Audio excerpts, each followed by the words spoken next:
നമസ്കാരം, ഞാൻ Sabina. SHUയുടെ cut out transaction ചെയ്യുന്ന വിധമാണ് കഴിഞ്ഞ വീഡിയോയിലൂടെ കണ്ടത്. അടുത്തതായി റെഗുലർ ട്രാൻസാക്ഷനാണ് ചെയ്യേണ്ടത്. റെഗുലർ ട്രാൻസാക്ഷൻ എങ്ങനെ ചെയ്യാമെന്ന് ഈ വീഡിയോയിലൂടെ നമുക്ക് നോക്കാം. അതിനായിട്ട് ലോക്കോസിൻ്റെ ആപ്പ് ഓപ്പൺ ചെയ്യുക. തുടർന്ന് വരുന്ന പേജ് ലോഗിൻ ചെയ്യുക. അടുത്തതായിട്ട് നമ്മുടെ പിൻ നമ്പർ എൻ്റർ ചെയ്യുക.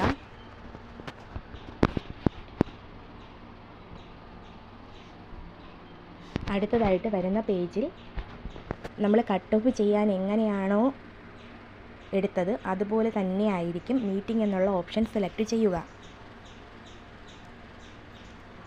തുടർന്ന് കട്ട് ഓഫ് ചെയ്ത ഗ്രൂപ്പുകളുടെ ലിസ്റ്റുകളാണ് നമുക്കിവിടെ കാണാനായിട്ട് സാധിക്കുന്നത്.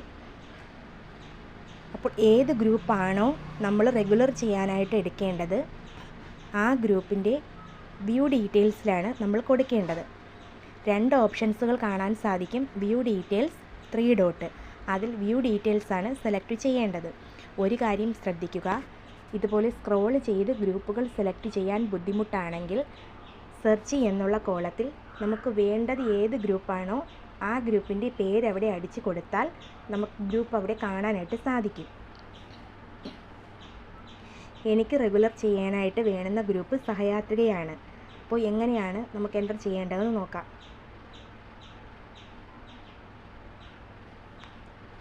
സഹയാത്രിക എന്നുള്ള ഗ്രൂപ്പ് അവിടെ എൻ്ററായി കഴിഞ്ഞു. തുടർന്ന് വ്യൂ ഡീറ്റെയിൽസ് ക്ലിക്ക് ചെയ്യുക.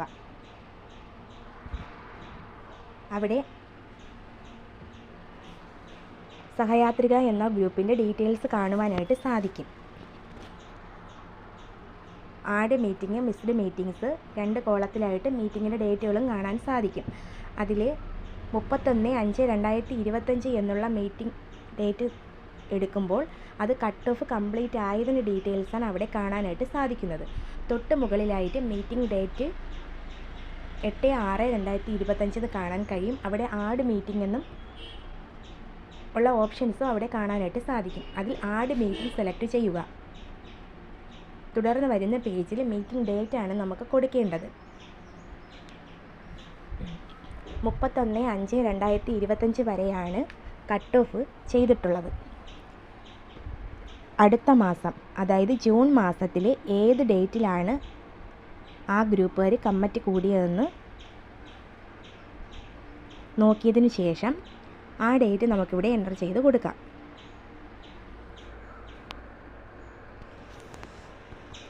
ജൂൺ മാസത്തിൽ ആദ്യത്തെ ആഴ്ചയാണ് ആ ഗ്രൂപ്പുകാർ മീറ്റിംഗ് കൂടിയിട്ടുള്ളത്. ആയതിനാൽ 1 എന്നുള്ള നമ്പർ നമുക്ക് സെലക്ട് ചെയ്ത് ഓക്കെ കൊടുക്കാം. തുടർന്ന് മീറ്റിംഗ് നമ്പർ സിസ്റ്റം ജനറേറ്റഡ് ആണ്. കട്ട് ഓഫ് ചെയ്യുന്ന സമയത്ത് മീറ്റിംഗ് നമ്പർ 240 ആയിരുന്നു. അതുകൊണ്ടാണ് ഓട്ടോമാറ്റിക്കായിട്ട് റെഗുലർ ചെയ്യുമ്പോൾ 241 എന്നുള്ള മീറ്റിംഗ് നമ്പർ അവിടെ കാണാനായിട്ട് സാധിക്കുന്നത്. തുടർന്ന് സബ്മിറ്റ് ബട്ടൺ ക്ലിക്ക് ചെയ്യുക.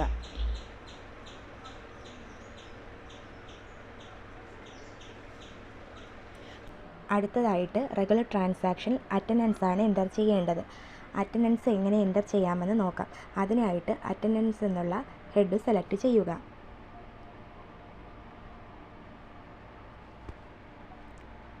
തുടർന്ന് മെമ്പർ ലിസ്റ്റ് കാണുവാനായിട്ട് സാധിക്കും. ഓരോ മെമ്പറിൻ്റെയും നേർക്കുള്ള കോളത്തിൽ P എന്നുള്ളൊരു ലെറ്ററാണ് നമുക്ക് കാണാനായിട്ട് കഴിയുന്നത്. P എന്നാൽ പ്രസൻറ്റ് എന്നാണ് അർത്ഥം.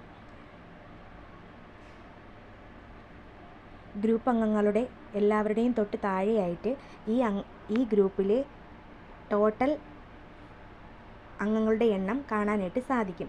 11 എന്നുള്ളൊരു കോളം നമുക്ക് കാണാനായിട്ട് സാധിക്കും. പ്രസൻറ്റ്, 0, അബ്സെൻറ്റ് അങ്ങനെ കാണാനായിട്ട് സാധിക്കും. ഏത് ഗ്രൂപ്പ് നമ്മൾ റെഗുലർ ചെയ്യാനായിട്ട് ആദ്യം എടുക്കുമ്പോഴും അറ്റൻഡൻസ് കൊടുക്കുമ്പോൾ എല്ലാ മെമ്പറിൻ്റെ നേർക്കും P എന്നുള്ളൊരു ഓപ്ഷൻ ആയിരിക്കും കാണാനായിട്ട് സാധിക്കുന്നത്. അപ്പോൾ ആ ആഴ്ച ഏത് വ്യക്തിയാണോ അബ്സെൻ്റ് ആയിട്ടുള്ളത് ആ വ്യക്തിയുടെ നേർക്കുള്ള കോളത്തിൽ നമ്മൾ ക്ലിക്ക് ചെയ്യുക. അപ്പോൾ അവിടെ P എന്നുള്ള ലെറ്റർ മാറി A എന്നുള്ള ലെറ്റർ ആവും. A എന്നാൽ അബ്സെൻ്റ് എന്നാണ് അർത്ഥം.